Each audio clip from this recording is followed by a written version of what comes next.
നിങ്ങളോടൊപ്പം ഉണ്ടാകണം, എന്നേക്കും നിങ്ങളോടൊത്ത് ജീവിക്കണം. കാത്തിരിക്കാൻ പറ്റുമെന്നറിയില്ല. ഈ ഒരു രാത്രിയോ? അതിനെന്നെ കൊണ്ടാവും തോന്നില്ല സത്യ.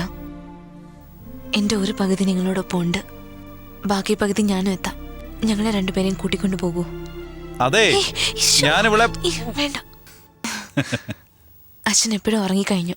അല്ലെങ്കിൽ എന്താ, നിങ്ങൾക്ക് പെർമിഷൻ വേണോ? Good night. Bye. Sweet dreams. Thanks.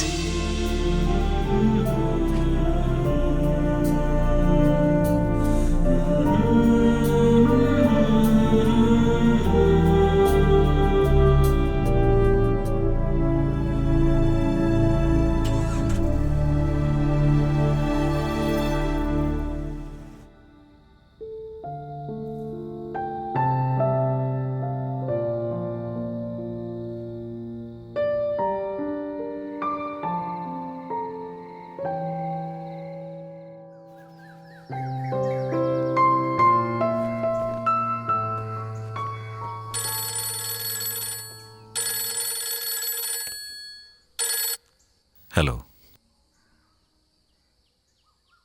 പറഞ്ഞോ തുളസി.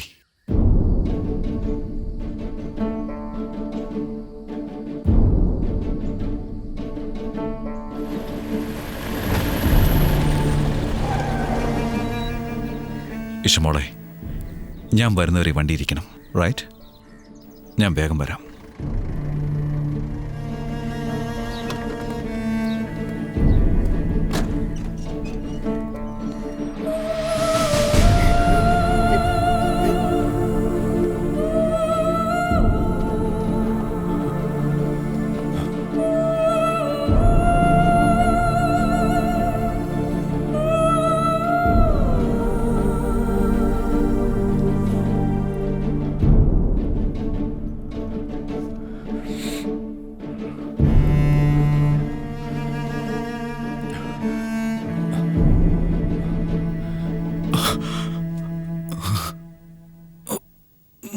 സാർ, ഇത് ക്രൂരമായി വിട്ടിരിക്കുകയാണ്. ബോഡിയുടെ എല്ലാ ഭാഗത്തും മുറിവുകളുണ്ട്.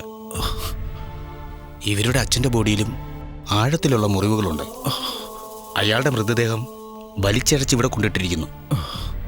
സാർ, ഞങ്ങൾ പുറത്ത് വെയിറ്റ് ചെയ്യാം. Please take your time.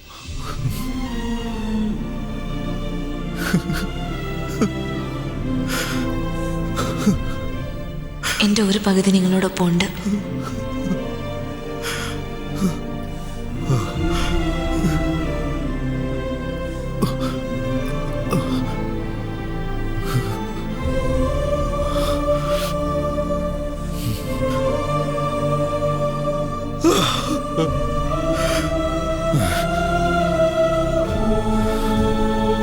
സത്യ,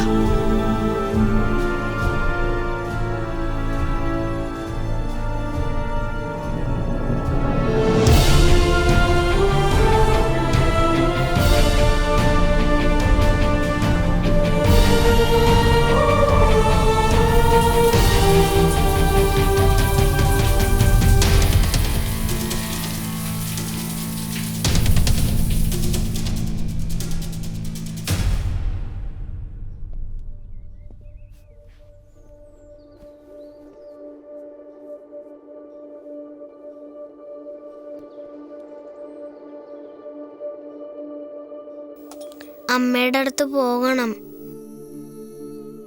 സ്വന്തം എന്ന് പറയാൻ ആരുമില്ലാത്ത ഈ കുരുന്നിനോട് അവളുടെ അമ്മയെ ഇനി ഒരിക്കലും കാണാൻ കഴിയില്ല എന്നെങ്ങനെ പറയും?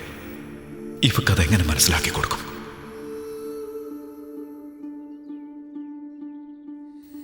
Isha baby, my sweet heart, ഞാൻ പറയുന്നത് മോൾ കേൾക്കണം, ഓക്കെ? അമ്മേനി വരില്ല. ഒരുപാട് ദൂരെയാണ് അവൾ. അമ്മയും വല്യച്ഛനും. ഇഷമോളെ എൻ്റെ കൈ തന്നിട്ട് നീ നന്നായി നോക്കണമെന്ന് പറഞ്ഞ് അവർ തിരികെ പോയി.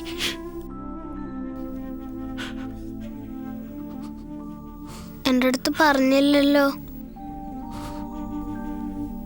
പറഞ്ഞാ നീ സമ്മതിക്കില്ലല്ലോ, അതുകൊണ്ടാ. എന്നാ ഇന്ന് കല്യാണമല്ലേ? ഇന്നലെ ഫംഗ്ഷൻ ഉണ്ടായിരുന്നു, അത് കഴിഞ്ഞിട്ടാണോ പോയത്? Somebody is getting married. Amma is getting married. Isha so lucky. പാട്ട് ഏതാ പാടണ്ടേ? ഓ അപ്പൊ കല്യാണമില്ലല്ലേ? മോളോട് ഞാൻ എന്താ പറയാ ഇഷ? കള്ളം പറയാൻ പാടില്ലെന്ന് അമ്മ പറഞ്ഞിട്ടുണ്ട്.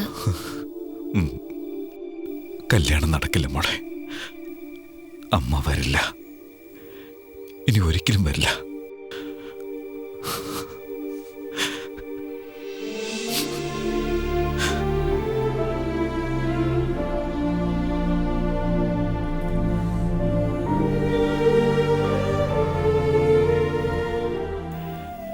ഈശ പിന്നെ ഒരിക്കലും എന്നെ വിട്ടു പോയതേയില്ല. അവൾ അധികം സംസാരിക്കാറില്ല. എന്നാൽ അമ്മയുടെ അടുത്തിരിക്കുന്ന പോലെ എൻ്റെ അടുത്തിരിക്കുമായിരുന്നു, ശാന്തമായി.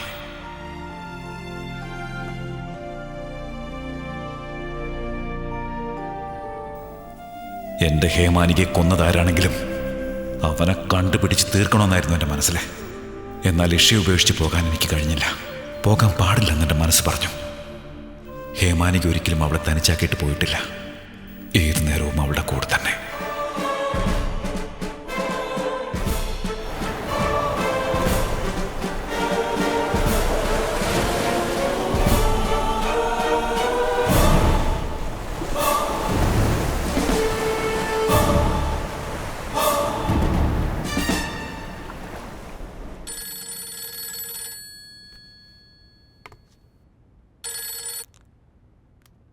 ഹലോ സാർ, അത് വിക്ടർ മനോഹർ ഇഷ്യൂസ് ആണ്. അവർ ജയിലിൽ തന്നെ ഉണ്ട്. ജയിലിലുണ്ടായ ഒരു കത്തിക്കുത്ത് രക്ഷപ്പെട്ടു. പക്ഷേ അവർ 10 ദിവസമായി GH ICUവിലാണ്. പോലീസിന്റെ നിരീക്ഷണത്തിലാണ്. സീരിയസ് കണ്ടീഷൻ ആയതുകൊണ്ട് ഹോസ്പിറ്റലിൽ തന്നെ ഉണ്ട്. ഞങ്ങൾ ചെക്ക് ചെയ്തായിരുന്നു സാർ. അടുത്ത മാസം അവനെ പുറത്തുവിടും സാർ. ഇത് അവനൊരു പോലീസ് ഓഫീസറെ കൊന്ന കേസാ, വേറൊന്നുമല്ല. Thank you.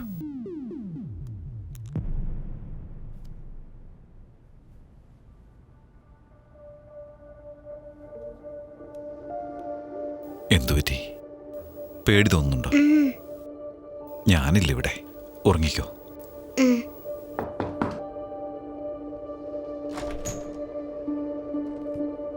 വാറിച്ചാൻ, ഞാനൊന്ന് പുറത്തു പോകുക. തിരിച്ചു വരാൻ കുറച്ച് താമസിക്കും.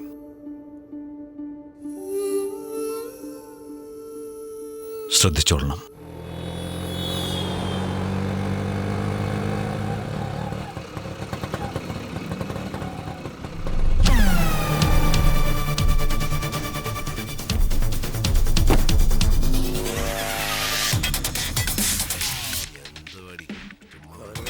ഇപ്പൊ സമയത്തായെന്ന് അറിയാവോ? ഈ സമയത്ത് പോയാൽ എന്താ, നിന്റെ അച്ഛൻ കഥ തുറക്കില്ലേ? ഞാൻ ഫോൺ ചെയ്തതിന് ശേഷം വന്നാ മതി. എന്താ ഇത്? സൂക്ഷിച്ചു പോണം. ഫോളോ ചെയ്. എല്ലാരും പൊയ്ക്കോ, ആരും ഇവിടെ വേണ്ട.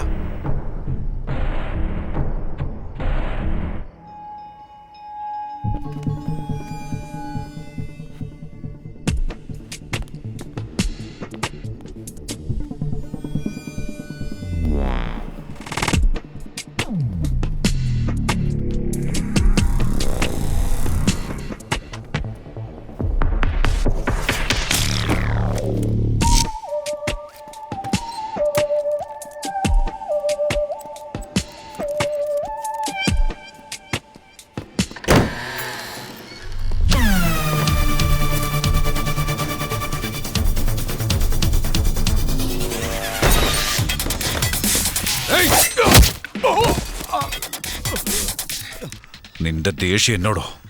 എന്തിനാടാ എന്റെ വീട്ടിൽ കയറി വന്നത്? നിനക്ക് തെറ്റിപ്പോയി രാജ്, ഒരുപാട് വലിയ തെറ്റ്. എടാ, ആരയച്ചത്? അതോ നിന്റെ ഇഷ്ടത്തിന് വന്നോ? പറയടാ. സത്യ, നീ എന്തിനുള്ള പുറപ്പാടാ? ഒന്ന് ചിന്തിച്ചിട്ട് വേണ്ട എല്ലാം കൈകാര്യം ചെയ്യാൻ. ഇപ്പൊ എന്റെ കാര്യം നോക്ക്. എല്ലാം നിന്റെ അടുത്ത് പറയുന്നു വിചാരിക്കുന്നുണ്ടോ? പറഞ്ഞാ നീ അപ്പൊ തന്നെ ഷൂട്ട് ചെയ്തിട്ട് പോവില്ലേ? നിന്നെ ഷൂട്ട് ചെയ്തിട്ട് പോകാൻ വേണ്ടി തന്നെയാടാ വന്നത്, നീ പറഞ്ഞില്ലെങ്കിലും. അയ്യോ, അപ്പൊ ഞാനത് ചെയ്തത് നിനക്കെങ്ങനെ അറിയാം? ആ പെണ്ണിന്റെ ആത്മാവ് ശാന്തി അടയണ്ടേ? വെറുതെ വിടരുത്.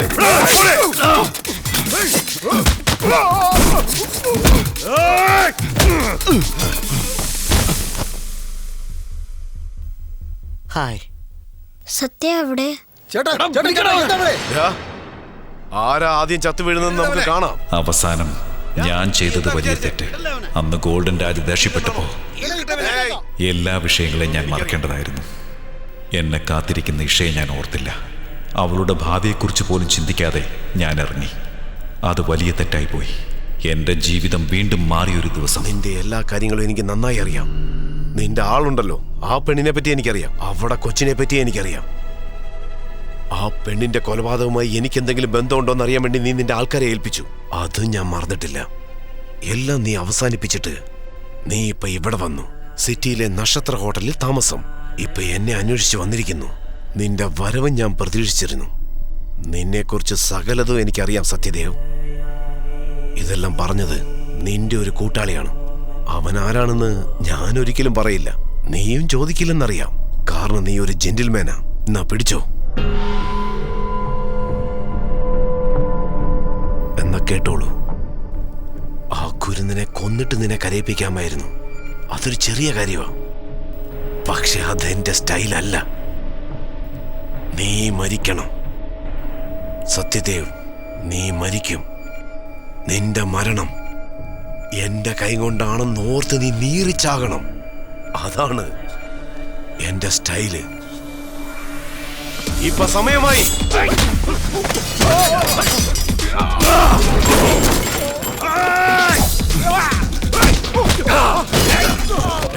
അവരെ വെട്ടിക്കൊല്ല്.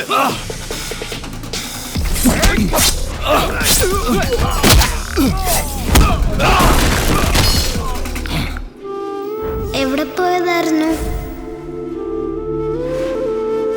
എൻ്റെ ഒരു പകുതി നിങ്ങളോടൊപ്പം ഉണ്ട്.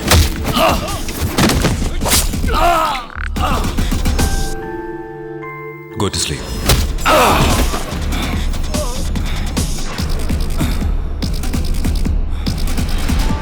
എൻ്റെ അടുത്ത് പറയാതെ എവിടെയും പോകില്ല.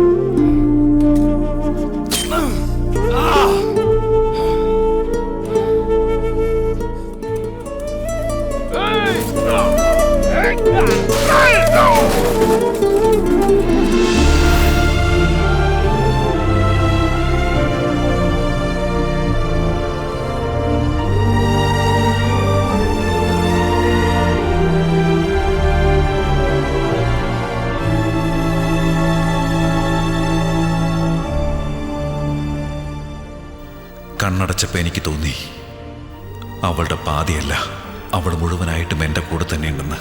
അന്ന് അവളെ അവസാനമായി കണ്ടതുപോലെ തന്നെ.